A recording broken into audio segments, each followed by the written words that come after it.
Greetings, YouTubers. It's me, Wayman29, and this is in reply to responding to TMC Mark of the Beast 2. And I thought it'd be interesting to come on and do a video. I've been wanting to do a video on this for a while, but just never had the opportunity, so I might as well do it now, since everybody's talking about it. Very original, the computer chip. However, you don't need to be afraid of the computer chip being the mark of the beast, and I'll explain why.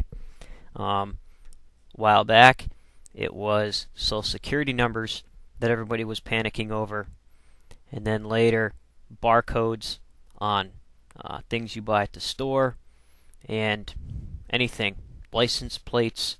So it ends up being pretty interesting on how ideas on what exactly the mark was evolved over a period of time. One of the earliest ideas of the beast comes from early mythology. The one that there's probably earlier accounts, but the one that I can figure out as the earliest account would be in the Epic of Gilgamesh, the Humbaba that was guarding the forest when Enkidu and Gilgamesh were traveling and they had to go through the forest. Enkidu and Gilgamesh battle the Humbaba and later have to pay for it with the life of Enkidu, which Gilgamesh feels horrible about, and so goes on his quest, and the plant that he finds to give him everlasting life, like Utnapishtim, was granted everlasting life by the gods for surviving the flood that was sent. It's the Mesopotamian flood story. The plant is stolen by the serpent and taken into the waters, and Gilgamesh can't receive it. So he ends up not obtaining eternal life. So that's one idea where the serpent or the beasts spring up in literature. Next, you have the beast in the serpent, where Marduk fights Tiamat, which is represented as the sea, and her group of gods who went with her. It's kind of like the modern view where Satan takes a third. She had gods who joined up with her, did battle with Marduk and the Council of Heaven, the Agigi, known as the Council of Heaven, and the good gods. So they did battle with the beast. So you come into the idea also of Indra slaying the serpent. You have Yahweh overcoming the sea when he parts the sea, and also verses in the Bible discussing older texts that probably didn't survive and make it into the Bible, where of Yahweh killing the Lilith and Yam and the Leviathan and things like that, and also Baal battles Yam, the sea, and also Mot, the beast of the underworld. So the idea of the beast, I think, needs to be internalized, and it's well-charted territory because we have these kinds of metaphors to follow and tell us what the beast is. And there's no reason why we should be disillusioned about it, because just like Baal fought the beast, Yahweh fought the beast, Indra fought the beast, and Gilgamesh and Enkidu fought the beast. They all were able to overcome that adversity, and just as in Revelation, it's patterned after the text of Daniel with very strong imagery of the beast. And the text of Daniel was written during the period of Greek Hellenization.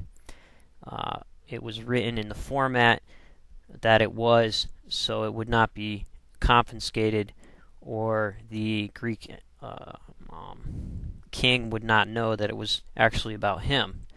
So a lot of the imagery in Daniel is actually of Alexander the Great and the king and the Romans, and the way Alexander's kingdom would be split up and things like that represented the beast. And then later in Revelation, when the same imagery was used against the Roman Empire, the mark of the beast ended up being money.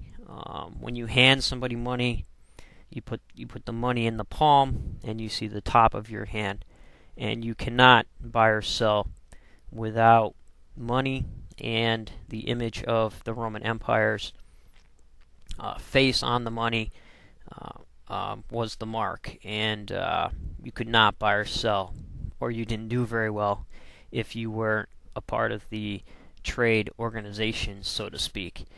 And the imperial cult was very prevalent at the time. They had a lot of spies out, and a lot of people, it was all slice and dice.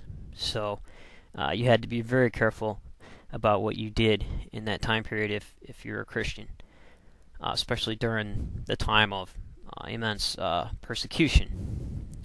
Later, after the apocalypse didn't happen, they needed to figure out what to do next. The beast continued moving through society, taking on different forms as needed, as the cultural shifts demanded it. And what I mean by that, examples in more modern times, 1492, Columbus, was supposed to be a year 1500, Jesus would return. They translate the Bible back into Aramaic. A lot of apocalyptic stuff going on. Columbus goes out, supposedly going to India to raise an army to fight holy wars against the Moors in Jerusalem. Instead, he ends up in the New World. Says, hey, Jesus could come back here if we convert all the natives. So it was all slice and dice in the conversion process to make a holy nation. And then you had the French Revolution, apocalyptic literature being written there. The English Revolution, you had Sir Thomas More writing Utopia, things, such literature. Did he write Utopia? I think he did. And other works of literature being produced. And then that carried over into ideas about America being the New World, and then the expansion westward, and such. So you can see how this imagery is played out through time. Even more modern, there was a text written, 88 Reasons Why Christ Will Return in 1988.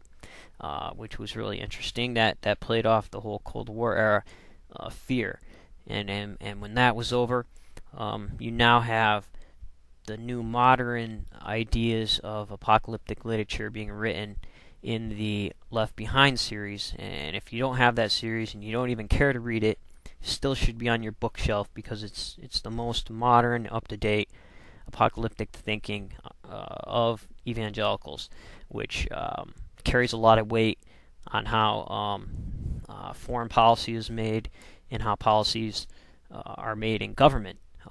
If the majority of the people are thinking these sorts of things, you'll see these sorts of things surfacing, unfortunately, in the secular society.